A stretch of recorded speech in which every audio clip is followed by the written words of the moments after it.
Welcome. This is the Mentally Whole podcast. I am your host, Lauren Green. This podcast is a safe place for us to have weekly discussions about mental health, Christ, personal development, and the tools to live our best lives. Stay tuned for a new episode. Hey y'all, welcome back to the Mentally Whole podcast. This is your host, Lauren Murray. I've missed recording podcast episodes as I was sitting down to record. I actually do miss recording podcast episodes. I don't know what took so long for me to record this one, but I just haven't been motivated to record. Like, I don't know what it is. I don't know if it's just a creative funk. Like, I don't know what's going on, but I haven't felt motivated to do anything podcast related. Because if you have ever run a podcast or do anything that's like weekly or bi-weekly, it's a lot, doing a podcast solo. So maybe that's what it is, y'all. But I've missed recording, and this is another good topic that we're going to talk about today. Don't forget to subscribe, share, rate the podcast, all that good stuff. And we are just going to dive in. So today's topic is OMG, my therapist gave me homework. So y'all know that I'm back in therapy, and I had my second session last Tuesday. So I go every other week. And she didn't formally give me homework. It was more so like, yeah, I think you should do that and let me know how it goes. And I was like, okay. But in my head, I was like, that was her way of giving me homework. So we talked about a lot of different things in my session rather. And we talked, for the first half of the session, we talked about work-life balance. I'm taking on more responsibility. I don't know if I talked about that in the last episode, but in a few weeks I will be supervising an intern at our job, so that will be more responsibility.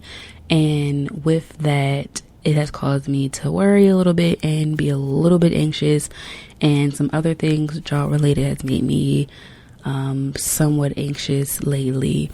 And one thing that really helped me in our session was that we talked about, what does it mean to be a good supervisor?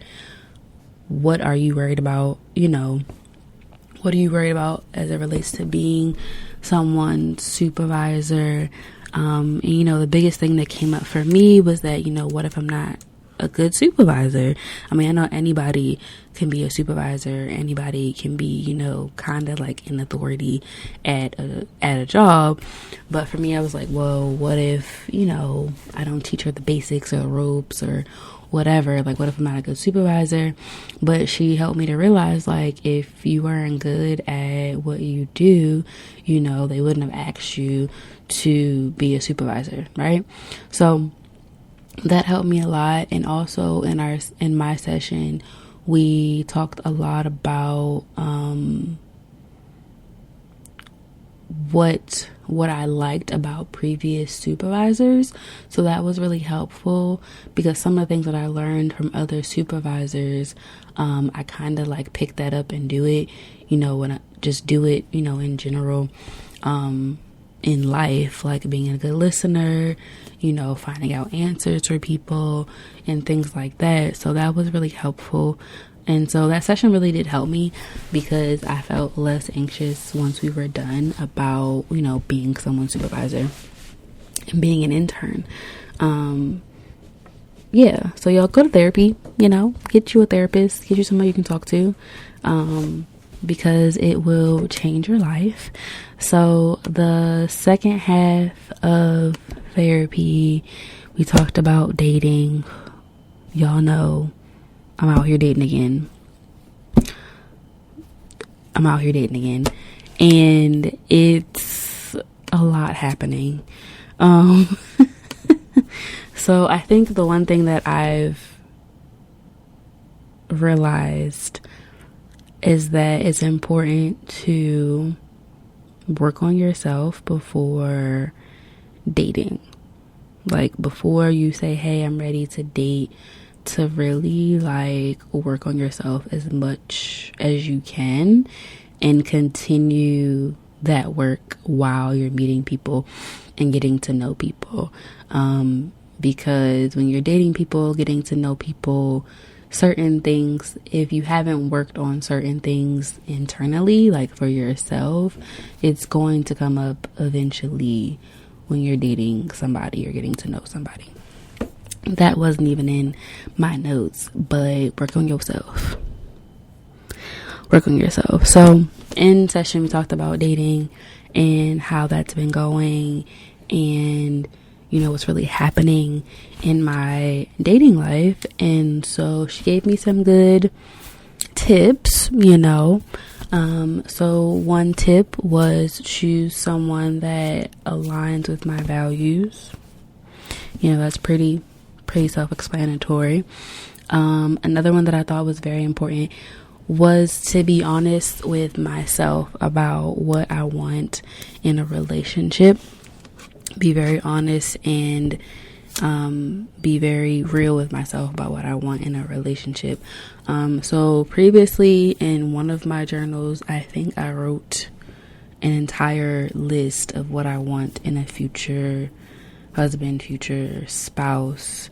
And yes, and I think I also copy that list and put it in a Google Docs just in case I lose that journal.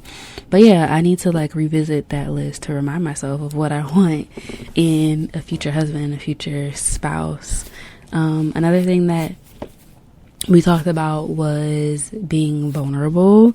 So I'm going to tell y'all everything we talked about, but not the nitty gritty. But one of the things that we did talk about was being vulnerable. You know, that's a word that we love to hate, because being vulnerable is like you're opening yourself up to somebody. And for me, that's always been hard. Like being vulnerable has always been hard. It kind of like low key makes me anxious, and it takes me a while to really like get to know somebody, like really not get to know somebody, but really like let my guards down. And I've noticed that, to piggyback what I said before about doing the work, you know, doing your internal work while you're dating and before you date, you know, I realized like I probably struggle with being vulnerable for most of my life, probably. And I don't really have the root of that issue, but yeah, like being vulnerable is something that I've always struggled with. It does make me, it makes me anxious, because for me, it's like, does this person really like me? Do they really want to be with me? Are they just playing games? Like all that runs through my head, and probably runs through my head a lot. So yeah, be vulnerable. So that's something I have to work on, as it relates to dating somebody and all that good stuff.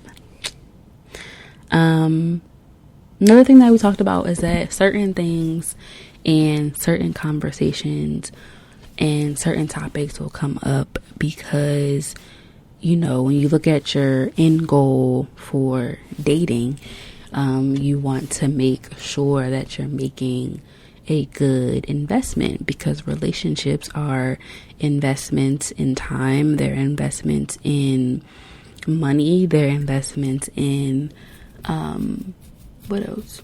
They're just a huge investment. And you know, certain topics, or not even topics, but like conversations about needs and wants are going to come up at different points in a relationship, or even when dating, because you want to be sure you're making a wise investment, you know.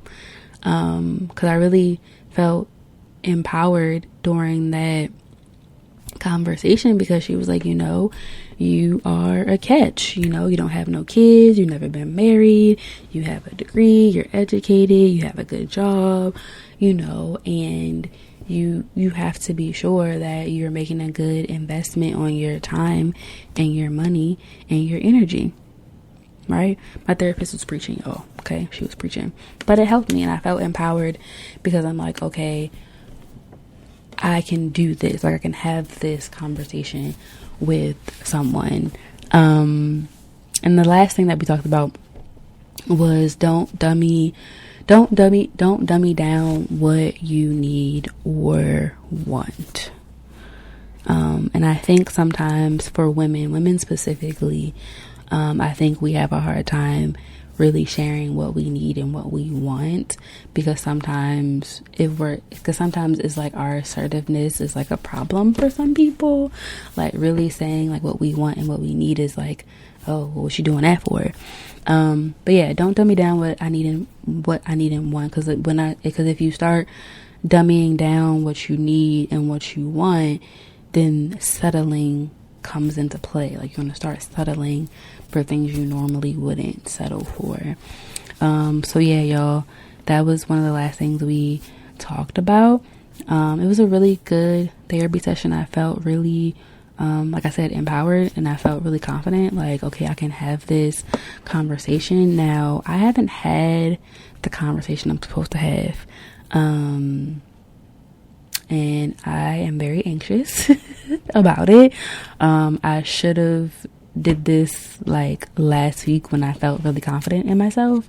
But yeah, and I really want to do the homework, because this time around for my therapy journey, I want to do the work and really like do the work and really do the work and really like take advantage of the opportunity to go to therapy, because some people will never go to therapy, and really and some people don't have access to therapy either. And so really just take this time and really be serious about going to therapy. So yeah, I really want to do my homework, but y'all, I'm anxious and I'm nervous about it. But I hope what I talked about in my therapy session can help you, because it really did help me and put things in perspective, specifically about what I want and what I need, because I know that I'm not the easiest person to date. Being a therapist is hard, and some days I don't feel like talking. Some days I just want to text to be like, hey. Some days I just want to like watch Netflix and decompress, right? So, and I also have to remind myself, like, I need to like communicate, like, and sometimes I don't feel like communicating. Sometimes I just want to like not talk about things. And I know that's bad as it relates to dating and trying to get into a relationship. But yeah, gotta talk about things, gotta communicate, even over communicate if I have to. But yeah, and I think another thing that I realized after therapy was that sometimes I have a hard time articulating. Sometimes I have a really hard time articulating my thoughts and feelings. Like, it takes me a while to really like process what I'm thinking and what I'm feeling. I don't know if that's because when I was younger, sometimes I would shut down. Like, I do that now, but it was worse when I was younger. Sometimes I have a hard time articulating my thoughts and feelings. Sometimes it's better for me to write it down and then talk about it. Or even sometimes, like, I remember one time I wrote something to somebody, like I wrote down like what I was feeling, and I was like, you can read it if you want to read it. And they were like, okay. And then the person read it, and then we talked about it. So yeah, I think, therapy is really helping me realize some of my flaws and things I need to work on. Like, every time I leave, I'm like, I have other things to work on, right? Besides the stuff we talked about.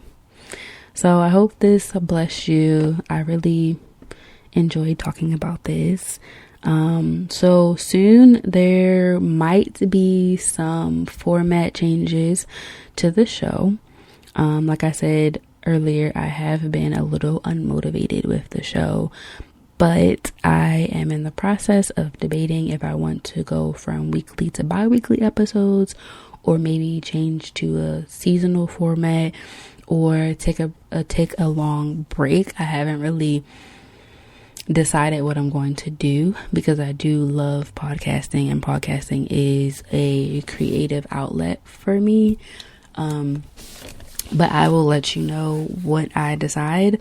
Hopefully I will have my decision by the end of this week. But yeah, I do love podcasting, but I don't know if it's time for me to take a break or not. But yeah, I hope this episode blessed y'all, because it helped me a lot. And I'll let y'all know if I did my homework or not, because that's the real tea. But bye, y'all.